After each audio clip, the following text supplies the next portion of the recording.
السلام عليكم. النهارده هنعمل الطاجن اللي قدامكم، طاجن فراخ بالبصل بالبطاطس والفلفل. انا عايزه اقول لكم ريحته تجنن. شوفوا الفراخ دايبه ازاي والبصل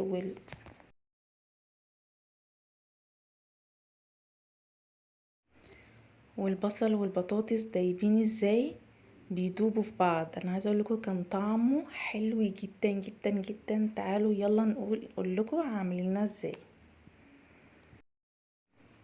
مساء الخير يا جماعه، متنسوش تعملوا سبسكرايب للقناه وتعملوا لايك، وما تنسوش تسيبوا لنا كومنت حلو. اول حاجه هنجيب 4 بصلات حجم متوسط، هنقطعهم. ممكن لو عايزه تكتري كمان تمام، مفيش مشكله. هنقطعه جوليان.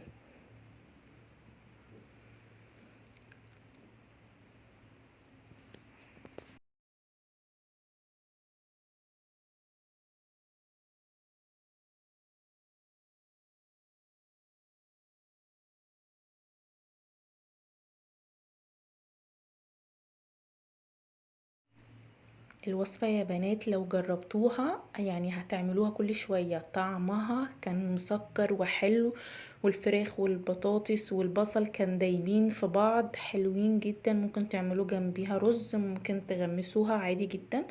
لكن بجد لازم تجربوها، لو جربتوها هتفضلوا طول عمركم تعملوها.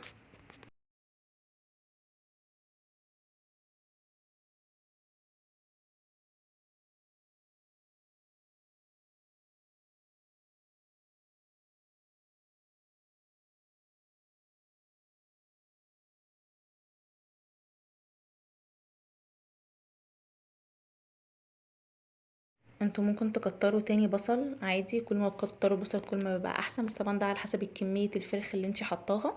انا حاطه صدرين، الصدرين كبار جدا فانا اسماهم.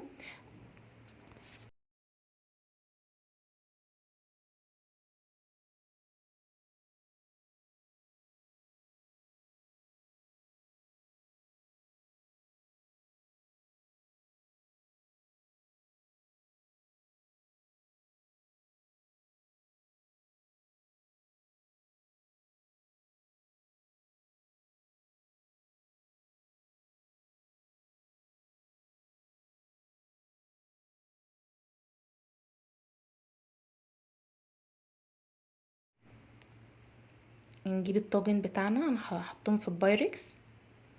قطعنا كده البصل بتاعنا وحطيناه.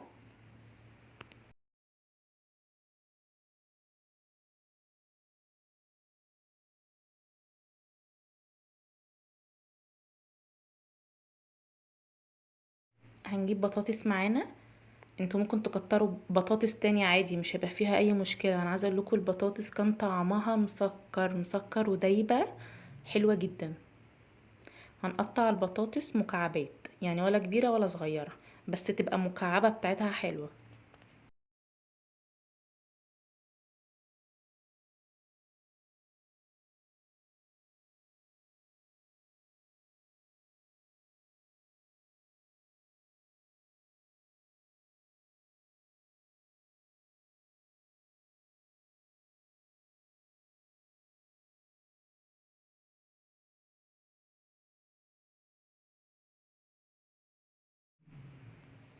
مقطعينها مكعبات كده.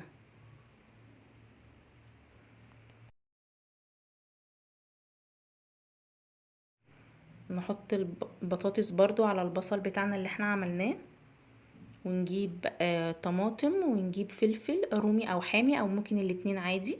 انتوا ممكن تكتروا برضو الطماطم. هنقطعها، يعني الفلفل هنقطعه بالطول. هوريكم في الفيديو ازاي بيتعمل. الفلفل ما تقطعوش حتت صغيره، قطعوه بالطول عشان يعني في الطاجن هيدوب مع البصل والبطاطس، بيدي طعم حلو جدا. هو مش حامي يا بنات، يعني متفكروش ان هو حامي، هو مش حامي خالص. ممكن تجيبوا الرومي عادي التخين، مفيش مشكله. قطعوه. بصوا بقطعه ازاي، بقطعه بالطول بالطول. يعني في الطاجن هتلاقيه كده الحبه بتاعته طويله.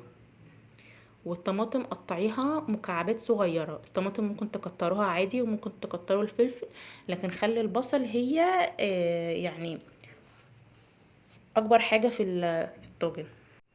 يعني اكتر، يعني اكتر صنف من الاصناف كلها.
بعد ما نقطعه ونحطه على طول برضو في الطاجن. بعد كده نجيب طاسة، انتوا ممكن تعملوها في نفس الحلة او الطاسة او في الطاجن اللي انتوا هتعملوا فيه، بس انا عشان عاملة بايركس ما ينفعش احطه على النار على طول، عملته في حاجة بره. حطيت شوية زيت وحطيت معلقة زبدة او سمنة عادي اللي عندكم، وهاتوا معلقة سكر كبيرة وسيبوها تدوب. يعني خلي بالكوا عشان ما تتحرقش، سيبوها تدوب. اول ما يديكوا الشكل ده يبقى احنا كده تمام. لو ما اداكوش الشكل ده يبقى احنا كده يعني الوصفه بتاعتنا مش مظبوطه. هنحطها على الخليط اللي احنا حطيناه، وبعد كده نحط زيت، وبعد الزيت بقى نحط التوابل بتاعتنا. حطينا دبس رمان شويه حلوين،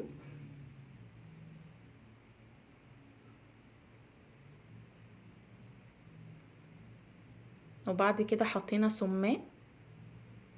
انا كمان حطيت شويه كمان لما قفلت الفيديو. نحط معلقه كبيره باربيكيا، ونحط الملح بتاعنا، ونحط شطة، ونحط فصين توم نقطعهم صغير، ونحط معلقة سمنة ندعك بيها يعني الطاجن بتاعنا قبل ما نعمله. هو بس انا ما صورتش اللي هو اللقطة دي. وحطوا فلفل اسود على قد ما تقدروا. انا كمان حطيت فلفل اسود لما قفلت الفيديو، يعني حطيت توم وحطيت فلفل اسود وحطيت معلقة سمنة كبيرة. وممكن بدل ما تحطوا معلقة السمنة كده تدهنوا بيها الطاجن بتاعكم. نحط الفراخ بتاعتنا. انا جايبه صدرين كبار بس اسماهم.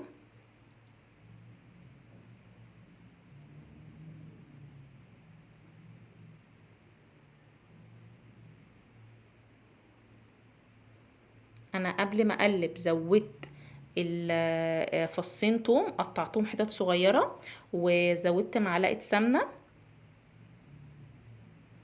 طبعا تدعكيهم كل الخليط في بعض عشان يتعرفوا على بعض، وتحطي خصوصا جوه الفراخ. وقبل ما تحطي الفراخ عشان نسيت اقول، قبل ما تحطي الفراخ حطي على الفراخ نفسها يعني بره، حطي عليها فلفل اسود وحطي عليها ملح، وبعد كده حطيها عادي مع يعني كل ده بلس التوابل اللي احنا قلناها في الفيديو.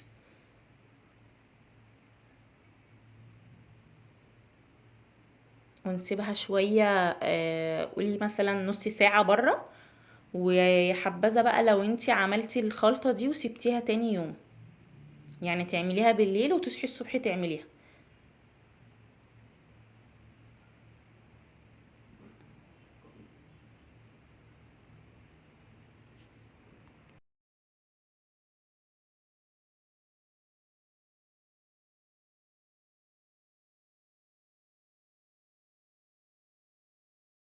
انا هنا لما قفلت الفيديو زودت شطة وزودت فلفل اسود.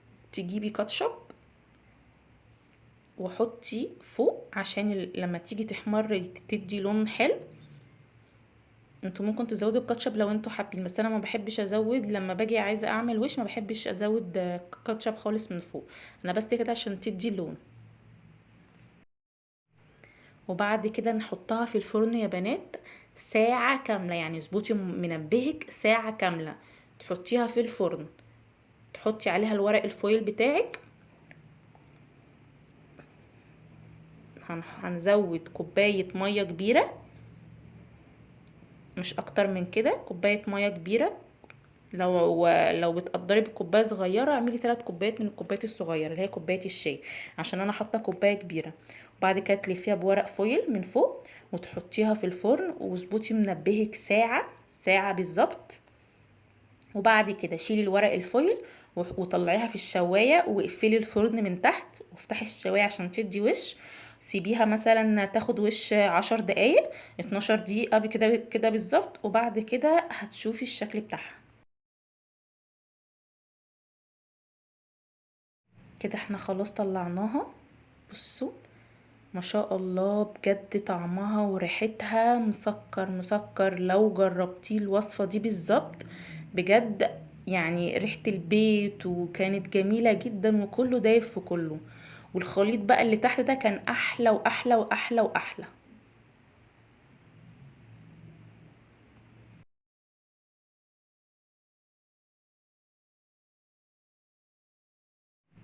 انا هنا كنت بصور عشان ماسكه بايدي والموبايل